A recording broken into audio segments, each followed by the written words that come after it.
Hello and welcome back to my channel, and today we're going to talk about Colin McRae Dirt 2. Now you might notice that my background is basically my thumbnail, and you might be wondering why. Well, to be fair, something went completely bonkers with the audio due to this game, so I'm actually re-recording everything again. You know, we're being transparent here, I'm not hiding stuff. Not that you care, but maybe you do. So when it comes to Dirt 2, now this is a funny story. So I actually stumbled upon a guy on YouTube, pretty big channel, plays driving games. And he got this game and he said, oh, this game, you can't find it anymore, it's been taken off, it's nowhere to be found, you know, everything like that. And I was like, okay, so I didn't even finish his video. And I remember that this was the game that I used to play back in 2010-ish, because this is 2009. And I figured out, you know what, I'm gonna go and find this game, and the guy was right. So this game actually was put on Windows Live Gaming platform, which is their own service, which actually died around 2013, while all the servers got unplugged around 2018. So whoever was actually using Windows Live for gaming had to transfer their games, or were able to activate them on Steam, if Steam actually had those games, you know, on their platform. Now, for some people and for some certain games, they just lost it because the game was, well, you cannot authorize it, you cannot activate it, and stuff like this. And the same fate happened with Dirt 2. Now, I'm gonna tell you a pretty crazy story how I got this game, and we're gonna take a look at it today at 4K with a 3070 Ti ultra settings. But the reason I'm talking now and making this intro off my desktop is two reasons. The game audio takes over my recording device, like full stop. It just blasts audio out to the level where your head's gonna explode. Hence, I'm talking right now with a normal audio level. For the second thing, I want to show you something. When I buy, or I'm looking for games to showcase or play or just have in my library, I usually look for CD keys. There's multitude of comparison websites that offers you CD keys, and this game is not on any platform for sale. It's not on Steam, it's not on Epic Store, it's not on Origin, it's not on GOG, it's not on Battle.net, it's nowhere to be found. Including Xbox app or Windows Marketplace, which technically kinda took over Windows Live Gaming service. And, well, I was basically forced to find it here. Now, as you can see, there's a price, $9.87, very tempting. But if we look further down, so on Steam, it costs £175. Now, roughly it's about $180, maybe up to $190. And if we go down the list, you can see how this is the standard edition. There's no bells and whistles, there's no season pass, no DLCs, no remastered textures, nothing. It's just the bare game. And look at this glorious price. Someone actually believes that a person will come on and buy this game for Steam for $1,522. For this price, I can buy the car, get into the car, drive out, crash, have actual physical damage, realistic damage to the vehicle, and that's it, to be fair. That's what I can get for this money, instead of playing just the game, which is not guaranteed to work on Windows 10 anymore, because for those who are using original versions for the PC, this game uses the weird Secure-ROM or Secure-ROM, which is, well, double checked and verified by the Windows Live Gaming service, which is no longer live. So you kind of see where I'm going with this. So what I did, I actually took this one, the cheapest one, and oh boy was I in for a surprise. This download, and that's what it essentially is, came into a separate link with an instructions for setting up the game in Russian. Now, luckily I do read and I do speak Russian, so, you know, I kinda started digging in. And it looks like that whoever made this available wrote a Russian wrapper around the main exe file, integrating this wrapper around of the main game exe file with all the files to make it bypass the Windows Live activation process and let you actually play the game. So a lot of coding involved just to make it work, and it does work fairly, to be fair, but there are some glitches. And first and foremost glitch is you cannot change the player name, because the moment you try to change the player name or create an account, in the game itself, it opens a separate input console where it basically, I believe, tries to rewrite the pre-existing or maybe pre-delivered config file of the profile for this game already. I have no idea. I didn't dig any deeper, but basically I couldn't do it. So the moment I tried to do it, the game crashed, black screen, all the bells and whistles. So I just created the most generic username there is and just press continue just to get away with it, and there we go. So what I'm gonna do, we're gonna launch this game. I'm gonna go through the settings. I'm gonna run a benchmark because this game does have a benchmark mode. The reason why I'm showing the benchmark is it crashes with MSI Afterburner or Riva Turner. It crashes with Fraps. Full stop. It just black screen, bells and whistles. Can't do anything. Soft locks. I do understand that older titles with DirectX 9 had this issue, so I'm not too surprised for it. But it's still not exactly what I'm looking for. Anyway, enough of this. Let's see the goodies. 4K native alter settings. Let's see how this game looks. And honestly, I played this already. I know how it looks, but I want you guys to see it. This is 2009. Codemasters should remaster this, put it back on a marketplace, make it accessible, and make it fun, because this is fun. It's not a sim racer. It's barely an arcade. It's just to kill time, and goddamn, it does it good. So let's run this weird thing, and let's rock and roll, guys.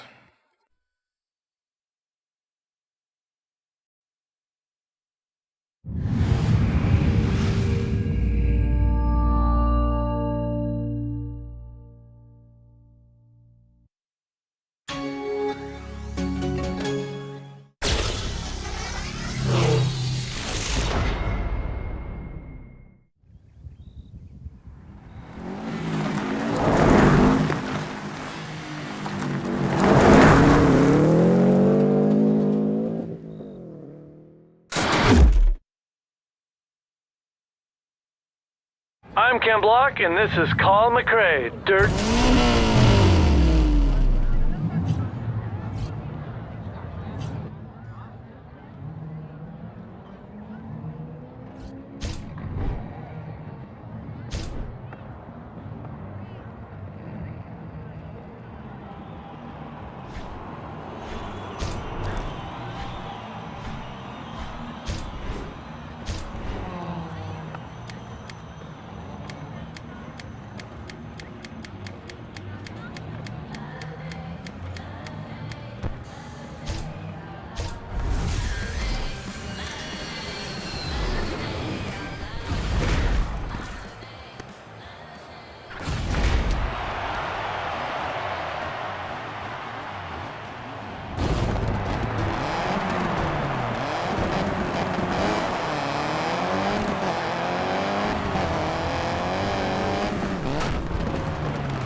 Now I have no idea if you guys can hear me, but This is the performance we're gonna be getting. I'm gonna take the Croatia stage.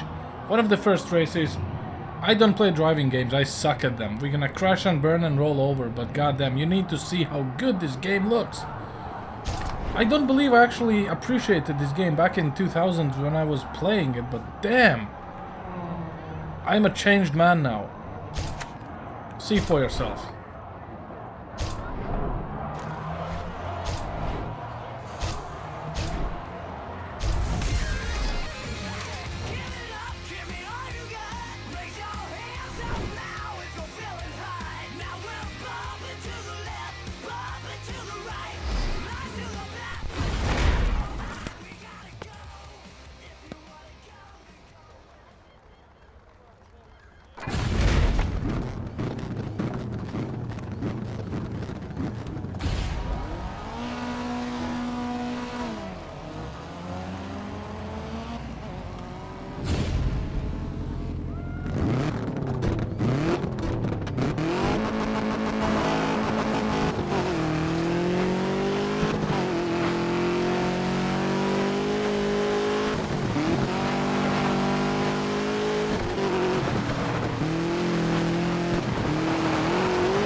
Well, here we are. Let's take a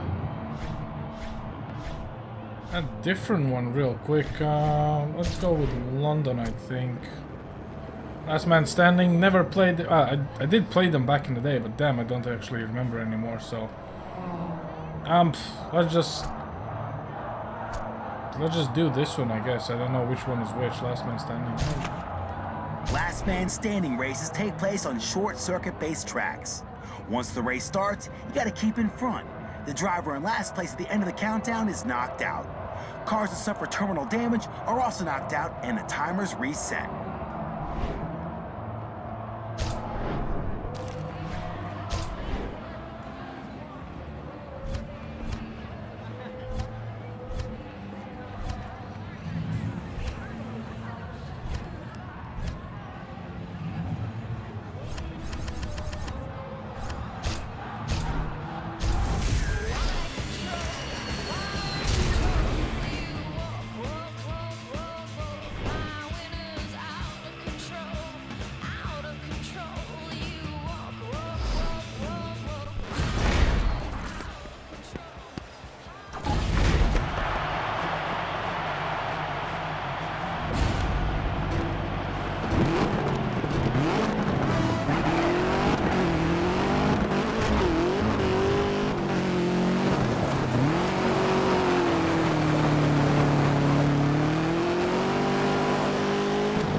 So that was pretty embarrassing because it's not hard to beat driving game on easy mode, but then again, if there's one reason this game should exist is because of the sound and OST and the songs in this game.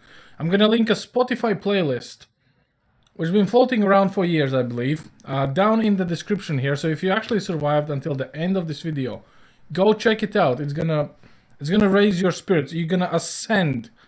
It is actually good. You know, for those long drives, if you're traveling, I don't know, 500 miles a day, you need that playlist. It's gonna brighten up your day. It's gonna brighten up your night. Anyway, that's all I have for you guys today. Thanks for stopping by, and as always, stay classy. And yeah, this was an experience to get this game and to actually get it running, and damn, it still looks good. That's all I have for you today. See you next time. Over and out.